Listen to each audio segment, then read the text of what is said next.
Everybody, it's Bryan, your friendly neighborhood reviewer, and I'm coming to you today to discuss the Beach Boys. The 1976 15 Big Ones album. Kind of a pivotal album in their catalog, even though it's kind of overlooked, really.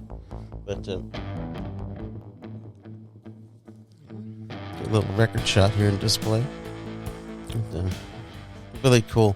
This is the first time this logo would be used, and they still use it today on all their concert promotion and all that stuff, records and everything. Kind of neat little logo. Of course, it's named 15 Big Ones because there's their 15th year anniversary and 15 songs on the album, all that. But here we go. Back cover, which is all the instrumentation, people played on it and everything. A few guest people play on it. Captain and Tennille play on it, of course. Daryl Dragon, Tony Tennille. Roy Wood of Wizard, Roy Wood, who started ELO, also appears on It's Okay on the sax solo, or plays sax in the background. You can hear him in the back, especially at the end. Then you've got Marilyn Wilson, Brian Wilson's wife, sings background vocals in some of this too as well. Nice gatefold jacket there. Really cool. It's got all and everything. So Brian Wilson down here with the platinum record for Endless Summer, which is why this album exists, really. All right, little bit of history. At the time, Beach Boys for 3 years had really, at the time, not really put out any new material. The last material they'd done was on Holland, which was in 73, I think it was. This is in 76. And more critically acclaimed now than it was back then. But they were going in a certain particular direction, kind of a very earthy, funky, kind of backwoods kind of feel to it. And it really worked really well, especially Holland and then Carl and the Passions and those albums they were working toward after Pet Sounds. After Pet Sounds, Brian Wilson was working on Smile. Of course, he had problems and drug problems and everything else going on. And then, so he kind of basically after Pet Sounds, that was it. He was done producing. So the Beach Boys have been producing albums since Smiley Smile and then Sunflower and on and on and on until they got to Holland. So, but then they did the Beach Boys in concert, which is a fantastic concert, 2-record set. Really shows them they're really at a peak in their concert performances because they really got to be a really great road band. And they had a really wide swath of material to choose from, old and new and everything, and they incorporated it really well into that really cool, down-to-earth sound that they got. So they were really on their way. They were doing really good albums. They were getting more critical praise for the new direction they're going to. And then American Graffiti came out. Okay, American Graffiti, the film, George Lucas film, featured a lot of Beach Boys songs. It was like to the 60s and the 50s what Dazed and Confused was to the 70s, and to a certain extent Fast Times was to the 80s. Fast Times at Ridgemont High, of course. But so when that movie came out, a lot of Beach Boys songs were featured on the soundtrack. Well, it kind of restarted a kindling for new Beach Boys material. They released this 2-record set, Endless Summer, Capitol Records, their old label did. And it was a big, huge hit. They released a second package called Spirit of America. That also did, I think, top 10 and went, gold or platinum, whatever. But those two compilations really spearheaded a movement for more Beach Boys. So, of course, their new record company, Reprise and Brother Records, which is their new company they work on releasing new material with, they wanted to scramble together something to capitalize on the fame, the newfound, wave, second wind, you might say. So, and of course, Brian Wilson at this time had retired, basically. He had retired to his room. He was doing a lot of cocaine. He was doing overeating and doing a lot of bad stuff and smoking a lot of cigarettes and blah, blah, blah. And basically was in a really bad state of depression. So his wife, Marilyn, wanted to try to get him out of the depression because she was, of course, worried about him more so than, making money or whatever. So she hired a psychiatrist, Dr. Eugene Landy, and he worked with a lot of Hollywood people. So he came in and specifically worked with Brian Wilson. Dr. Landy is kind of like a good and bad figure in many respects. The bottom line is he did help Brian Wilson. That's the bottom line. He did basically save the guy's life, and he was a mess. So on that level, he should, of course, the family always thanks him for that.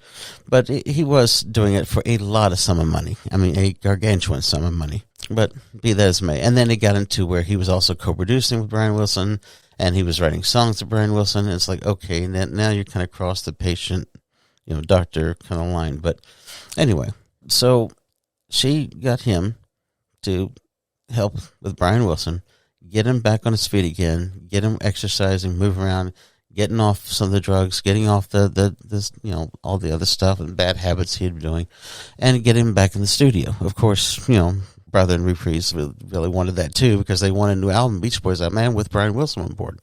So that's what happened. They got Brian Wilson in there, and because they had been working toward that great sound, that really cool sound they had in the 70s, when they brought Brian Wilson back on, okay, they kind of reverted a little bit back to that Spectorian, that Phil Spector kind of sound they did in the 60s. So, but kind of toned down and kind of in a very condensed down manner, with a lot of keyboards and always those great vocal harmonies. So Brian Wilson was able to finally get himself together, and working on the album too was also therapy for him to get back into music and stuff. So they got him in the studio. He wanted to do an album of basically oldies, kind of oldies, songs they grew up with, from the 50s and stuff like that, and early 60s. I think it was Carl Wilson that vetoed this too, and I think Mac Love, I think it was, or someone else. But it was kind of a dispute whether they wanted to do new material, and then he wanted to do just some nostalgic oldies to kind of get back into it. So they compromised on 15 Big Ones and did half and half, basically. So it's half originals and half oldies. The originals span a lot of time period. Some are older songs, some are newer songs, some have been on B-sides. I mean, just a lot of stuff floating around. But anyway, overall, it is a little bit of a spotty album, but it's a lot better than a lot of Beach Boys fans get it credit for. Really, honestly, there's like 4 of the originals are like 4 absolutely killer originals. One of them was, of course, a pretty good hit single, It's Okay. I think it went top 28 or top 30, something like that. That's the one that Rory Wood is on playing saxophone. Just a classic number. Should have been an easy top 10 hit. I'm surprised it didn't. And then Had Diphonia, which is, again, a great, great Brian Wilson original. Something that could have appeared on Friends easily. But only he could do something like a minute 40-second song. And there's so much going on in that little bitty song. It's so cool how he does that. And the vocal things at the end, the you. You can see where Lindsey Buckingham gets that kind of vocal experimentation he does, like on Big Love and some of those songs on Tusk and things like that. Very odd vocal tricks that he uses on that. But so that's a great one too. And then Susie Cincinnati, which is Alan Jardine's number, a great number. A lot of Beach Boys fans, some of them don't like it. Some of the Beach Boys hated it. I think it's a fantastic number. I love Carl Wilson's guitar on it. I mean, geez Louise, Carl Wilson, man. You're talking about an underrated guitarist. I mean, with him and Dick Dale, man, they invented California rock, surf music. So that's a fantastic number. And then Back Home, a Brian Wilson number. Just great. I mean, just melodic and his kind of cracked a little bit vocals because, that aging vocal style that he has on here, that it's really sweet, You can feel, even on Back Home, you can feel that, you can feel that passion that he puts into things. So, I can feel that he really wanting to and he was getting that passion back again. And you can definitely tell in the next album, Beach Boys Love You. But Back Home is a great number.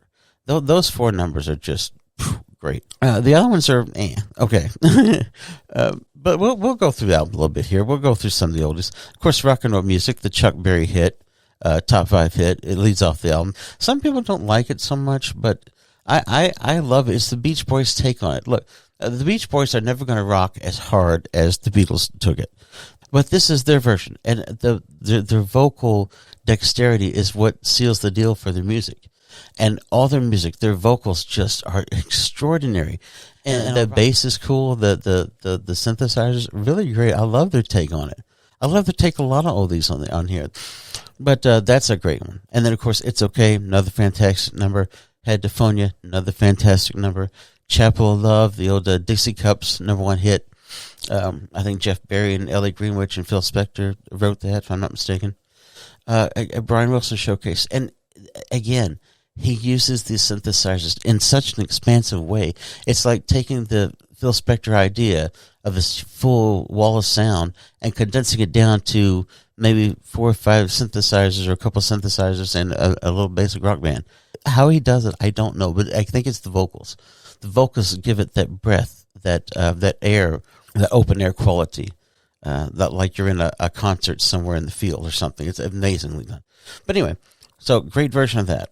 All right, then we go to Mike Love's "Everyone's in Love with You," which I actually kind of like this song. I think it's a very pretty little song. Very pretty done. The background vocals with Tony Tennille. Oh my goodness! You listen to those vocals. It's kind of like on Endless Harmony on "Keeping the Summer Alive," the Bruce Johnson number. Those vocals, when they kick in, it's like, oh, that's just gorgeous. Gorgeous. So a really pretty song. Of course, it's to the Maharishi. The Beach Boys hung on to all that crazy 60s stuff longer than anyone. But and I think it makes a pretty good album track. I really do. Really nicely etched, too. And, of course, it's a very short song. So then Talk to Me is next with Tallahassee Lassie. Boy, that's a mouthful. Tallahassee Lassie written by Freddie Cannon. And then, who also, he didn't write Palisades Park, but he did make a big hit out of it on side 2, the first song. So you have 2 Freddie Cannon numbers. But, this is a good one. Again, spotlighting Carl Wilson. Carl Wilson, man, he really is underrated in a lot of ways. As a composer, as a guitarist, as a vocalist. Fantastic. So that's a good one. I like that too.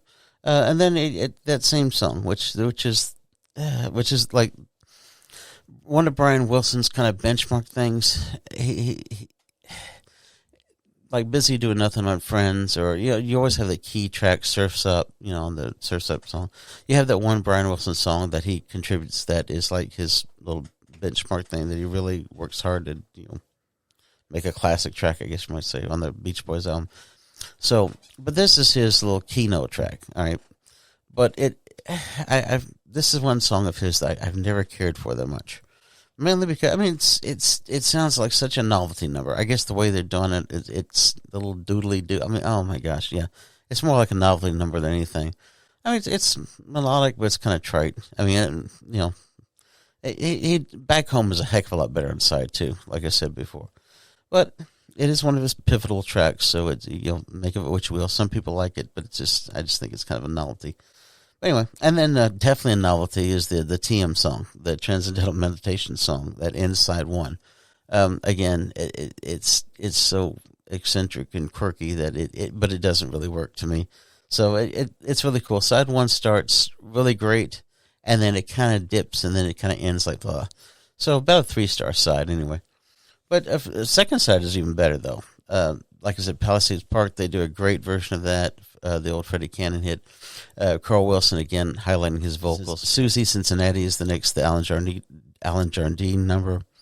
Like I said, one of the best numbers on the album. Really great song. And again, Carl Wilson's guitar, fantastic. All right, and then Casual Look, which was by the 16s, I think, covered that. The 16s, if I'm not mistaken, yeah.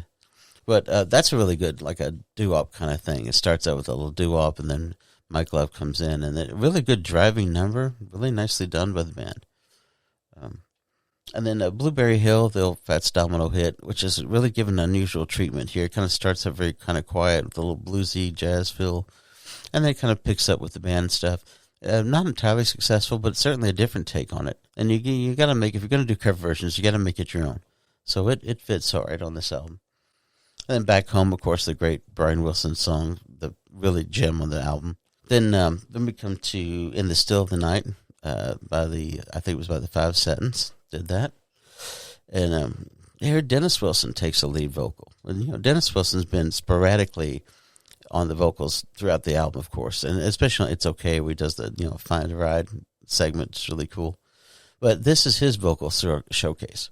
And, his vocals are quite ragged, but so passionate and very well done. If I was to rearrange this album, I would keep that, definitely. But the real gem in the album is the very last song, just once in my life. That is really the clincher of the collection. It is a cover version of the old Righteous Brothers hit. And but the emotional and intensity they get out of that is just amazing. It just pretty much blows everything out of the water. But so the second side's a really good, I'd say about a 4-star side. So altogether, it's kind of a mixed bag for me on this one. If I gave half a star, it'd be 3.5. I can't quite recommend it, but it's certainly not a big boondoggle like people sometimes say it is. Actually, it's a pretty solid album. I think if they cut it down to maybe 10 big ones instead of 15 or maybe even 12, it would have been definitely more of a 4 or 5-star album. But they had enough material to make this a classic. But it got, again, it did what it's supposed to do. It got Brian Wilson back in the studio. It got them an album on the charts. It got them a couple hit singles, and they were riding high on the popularity. And it did get Brian Wilson creative again. But the bottom line is they just wanted him to be well. I mean, this is family and friends. I mean, it's not like they cared about the money. They just wanted to be well. And obviously, if they were dealing with Dr. Landy, they certainly didn't care about the money because he charged an arm and a leg for all of what he did. But it worked, so there you go. But like I said, 15 big ones. Pretty good little album. A lot better than you think it is. And it's one of those that'll grow on you once you get used to the production style. But it's a shame they didn't keep the production style they were doing before getting Brian Wilson back, but because they had a really cool style going. But anyway, all right. Let me know what you think. Pretty decent album.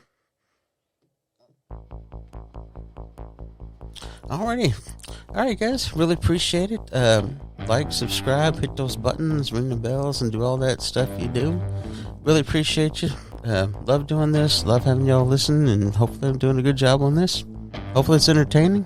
If you get a chance, check out my buddy David Darko's channel. Had a lot of fun on that channel. Talk the political and nonsense and culture garbage and stuff going on. Anyway, a lot of fun, a lot of humor. But appreciate it, guys. And everybody take care of themselves. Be good to each other. Take care, guys. Thanks a lot. Bye-bye.